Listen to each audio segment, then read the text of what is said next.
O Senhor esteja convosco. Ele está no meio de nós. Proclamação do Evangelho de Jesus Cristo, segundo Marcos. Glória a vós, Senhor. Naquele tempo, Jesus atravessou de novo numa barca para outra margem. Uma numerosa multidão se reuniu junto dele e Jesus ficou na praia. Aproximou-se então um dos chefes da sinagoga, chamado Jairo. Quando viu Jesus, caiu a seus pés e pediu com insistência: Minha filhinha está nas últimas. Vem e põe as mãos sobre ela para que ela sare e viva. Jesus então o acompanhou. Uma numerosa multidão o seguia e o comprimia. Ora, achava-se ali uma mulher que há 12 anos estava com uma hemorragia. Tinha sofrido nas mãos de muitos médicos, gastou tudo o que possuía e, em vez de melhorar, piorava cada vez mais. Tendo ouvido falar de Jesus, aproximou-se dele por detrás, no meio da multidão, e tocou na sua roupa. Ela pensava: se ao menos tocar na roupa dele, ficarei curada. A hemorragia parou imediatamente e a mulher sentiu dentro de si que estava curada da doença. Jesus logo percebeu que uma força tinha saído dele e, voltando-se no meio da multidão, perguntou: Quem tocou na minha roupa?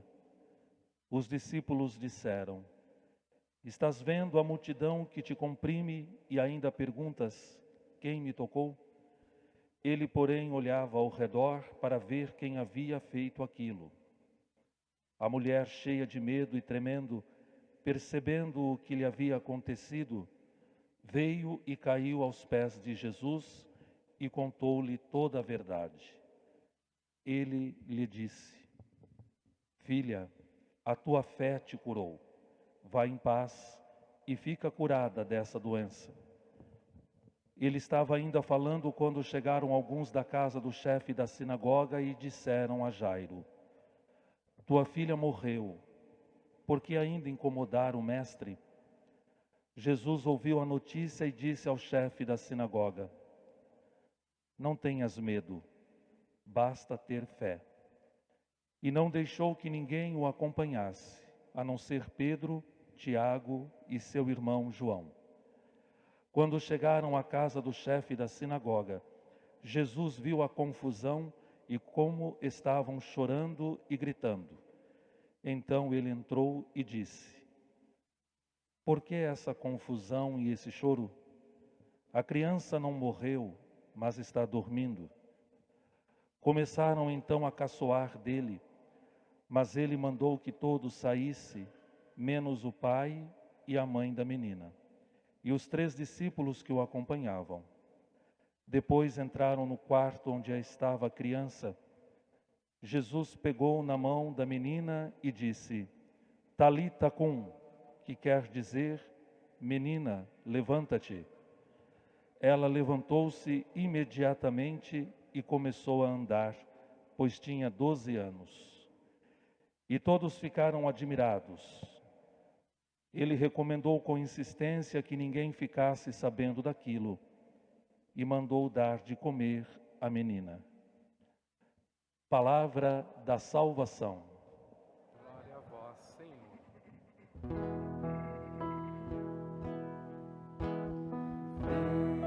Vem, vem, Espírito Santo, transforma minha vida.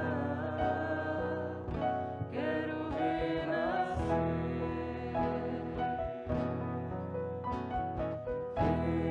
Vem, vem, Espírito Santo, transforma minha vida. Quero renascer.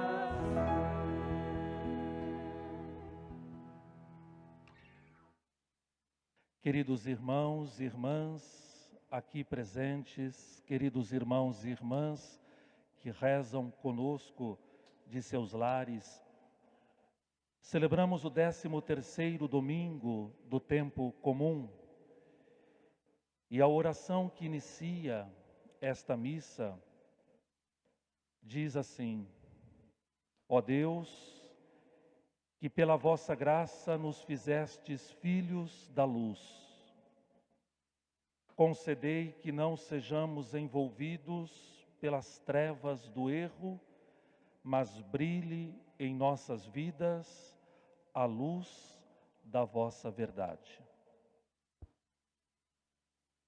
A graça que podemos pedir, meus irmãos e minhas irmãs, nesta missa, é que não sejamos envolvidos pelas trevas do erro, mas brilhe em nossas vidas a luz da verdade de Deus. Quais são as trevas do erro que podem nos confundir, que podem nos envolver, tirando-nos a paz? É justamente o erro de pensarmos que os limites a que estamos expostos, os limites próprios da nossa condição humana, são definitivos. Só Deus é definitivo. Nem a vida, nem os acontecimentos da vida são definitivos. Diante de Deus, tudo passa. Nada é perene, nada é para sempre. E é um erro pensarmos que as coisas que nos envolvem nesta vida são para sempre. Por isso a liturgia desse domingo pede a Deus por nós, para que não sejamos envolvidos pelo erro, pelo engano, de pensarmos que as coisas desta vida são para sempre, mas que brilhe sobre as nossas vidas a luz da verdade de Deus. E qual verdade é a de Deus? A verdade de que só Deus é para sempre.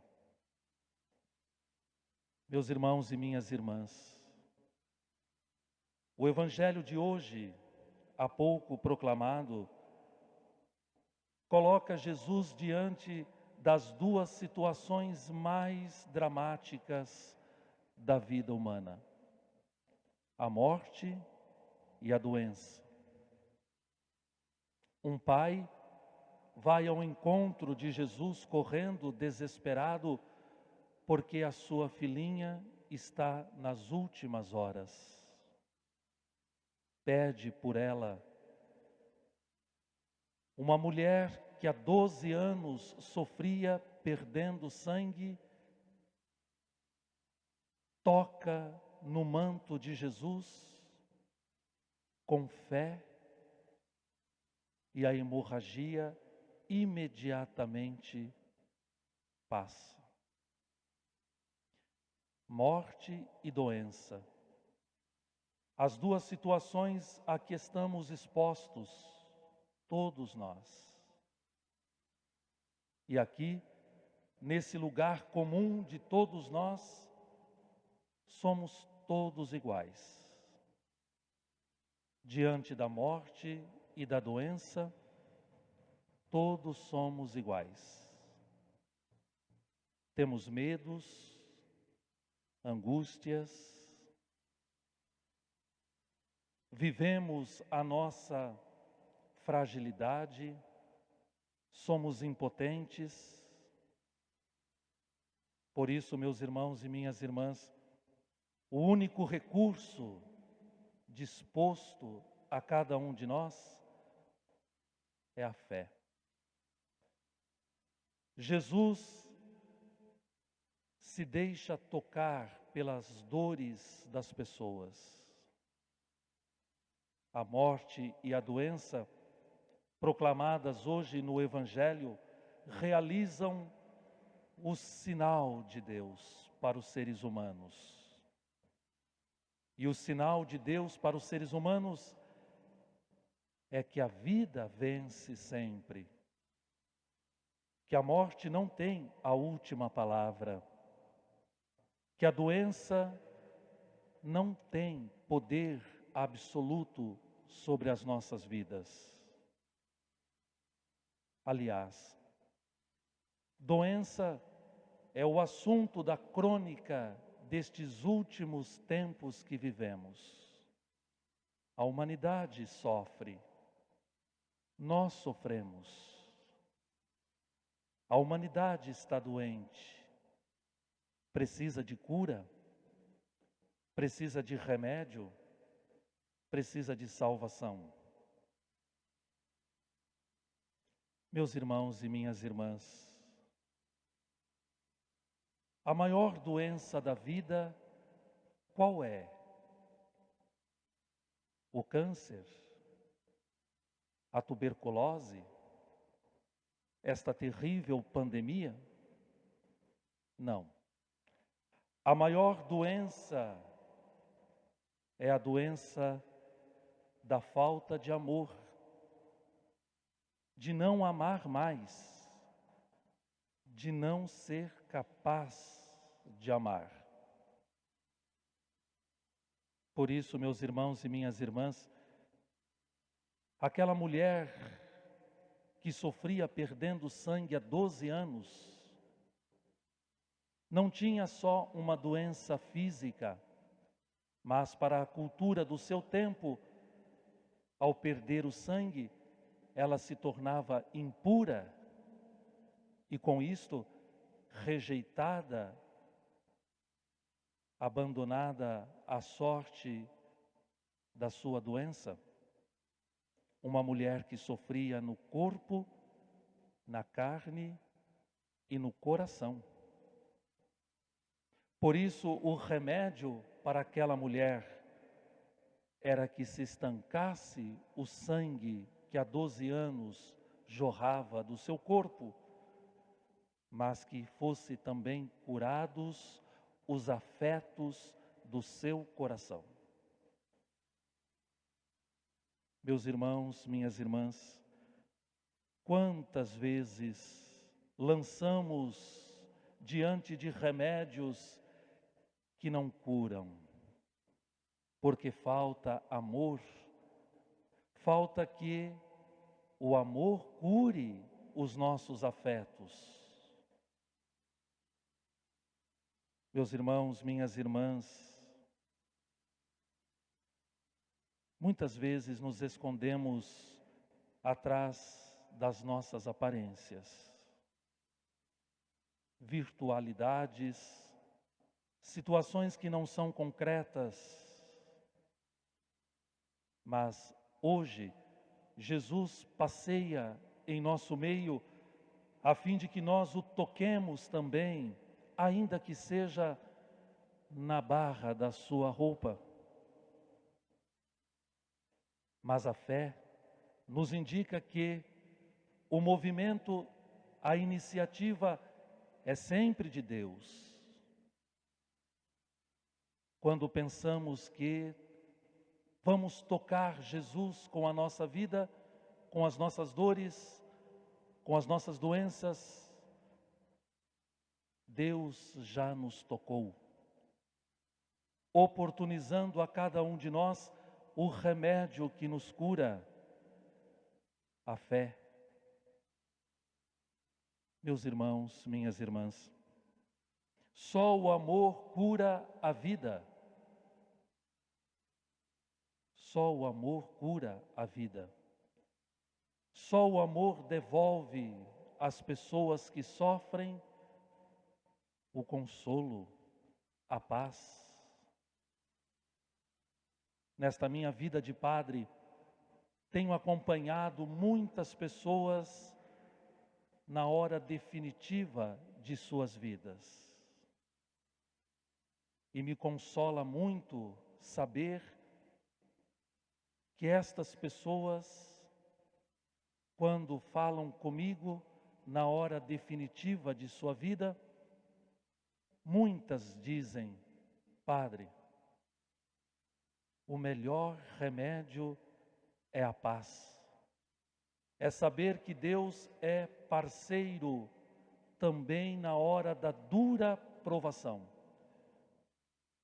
É saber que não estou sozinho, abandonado, jogado à sorte da minha fraqueza. Porque é verdade, Padre, dizem algumas destas pessoas com as quais a vida me fez encontrar. O melhor remédio é a paz. O amor cura a vida das pessoas.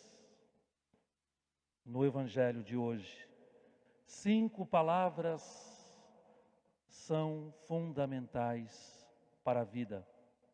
Quem sabe, podíamos tomá-las nas mãos todos os dias, logo de manhã cedo, antes de iniciarmos a luta das nossas vidas.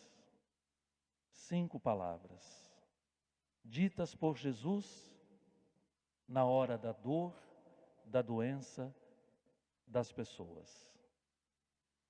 5 palavras. Não tenham medo, apenas acredite. Jesus disse isso às pessoas que sofriam. Não tenham medo, basta a fé. Meus irmãos e minhas irmãs, voltemo-nos para Deus que passeia em nosso meio. Esbarremos em sua vida para que Ele, tocando-nos, amando-nos, nos cure e cure esta humanidade que sofre. Não tenham medo, basta acreditar.